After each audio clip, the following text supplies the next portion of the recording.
Well, we had a tough week last week. Played fairly well in one game and very poorly in the other, and so we have a few days here since we don't play until Thursday, hopefully to maybe fix ourselves a little bit, but nevertheless had a difficult game against LSU the first time, and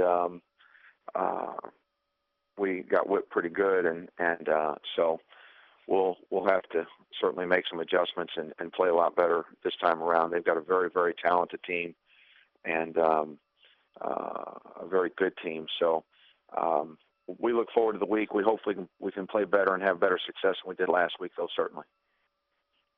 Okay, our first question is from A.P. Stedham of Bama Magazine. Yes, good morning, Coach Stallings. Good morning. Coach, would Alabama's record preclude you from considering Trevor Relaford for MVP? No record would preclude me from considering anyone for the MVP. So no, that it would not. Thank you very much, Coach. Next up is Bob Holt of the Arkansas Democrat-Gazette. Hey, Kevin, how you doing today? Hi, Bob. Hey, Arkansas, they have this penchant for having guys that don't play for 2 or 3 games, then they'll go off. And I think Rodriguez Wade kind of did that when Arkansas played at Vanderbilt. Does that make them a hard team to scout for, or are there guys you have to look for and say, well, that guy hadn't played in 3 or 4 games, but we better, be ready for him too? Because different guys have done. Antoine Bell went off at Mississippi State. Does that make them kind of a hard scout? I don't think it makes it a hard scout because you just know that they've got a lot of weapons, and so it's not a hard scout in my opinion, because a lot of their guys can come in and every guy they bring in can play. So they happen to be a deep team. Mike plays a lot of guys, and so you just have to be prepared for anybody that comes in. You can't underestimate or anything like that with any of their guys, and it can be confusing if you think a guy is not going to play against you, but I think that the track record there is that a lot of guys play, and so when you see that, you just have to be prepared for any of them. Now, they're a hard team to cover because they've got a lot of weapons, but a hard team to scout, not so much a hard team to scout, but a much more difficult team to cover, in my opinion. What do you think it says about Mike's, I guess the way he handles a roster, that guys can go 2 or 3 games and not even play and then come off the bench and maybe score 15 points or something? What do you guys says about the way he keeps guys ready even when it doesn't look like they're part of the rotation? That's awesome. I wish you would tell him if he doesn't need some of those guys to send them to me. We would like to have that problem, but no. I mean, they're bought in. They're playing very well. They're on an incredible run right now, and so obviously, guys are staying ready for when their number's called, and that's a tremendous credit to the coaching staff. Thanks. Next up is Seth Emerson of the Macon Telegraph.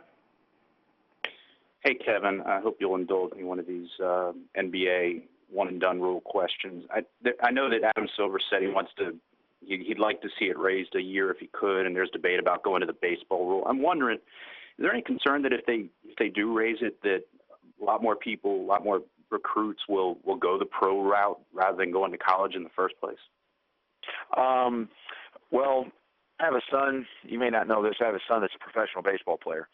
So I'm very familiar with the baseball rule, and I would love to see us adopt the baseball rule and let kids go out of high school if that's what they chose to do, as baseball does, and then have a 2 or 3 year, whatever mandatory limit or whatever if they did matriculate to college.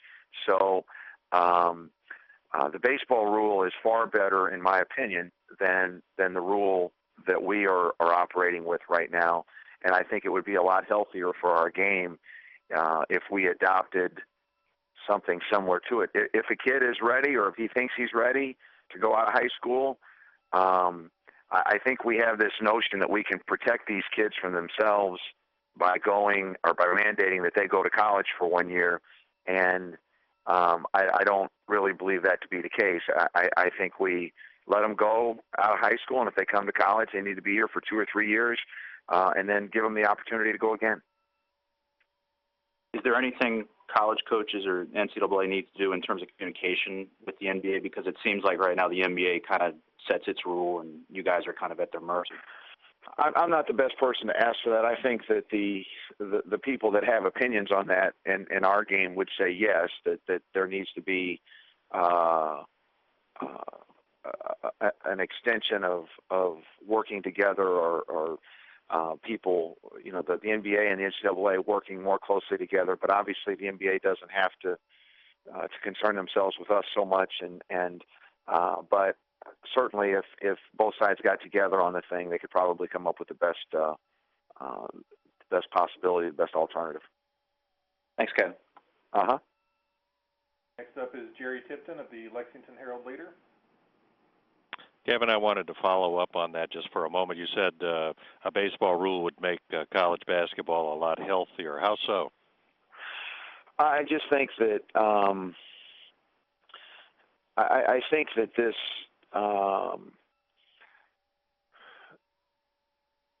this notion of, I think we have kids coming to college right now, essentially thinking, I only have to be there 1 year, and I don't think that's in the truest sense of what intercollegiate athletics is supposed to be, and so for me, if a kid wants to and can go to the NBA out of high school, I say we let him, and go ahead, and if you're good enough, go ahead. There's no reason that he should try to fake everybody and come to college for a year. And then if they come to college, if a guy is going to stay 2 or 3 years in college, obviously he has to do some school work. He has to work towards a degree, and at least put himself in a position that if he ever decides to try to graduate from college, maybe that he can. And because, again, I understand that college is not for everyone. I do. I understand that some of these kids are going to make a lot more money playing basketball than any of the rest of us make working our full-time job our whole lives. But I just think it would make it a healthier thing, because so many of these kids, and I'm not talking about just the highly recruited ones, so many kids go to college thinking they're only going to be there for a year.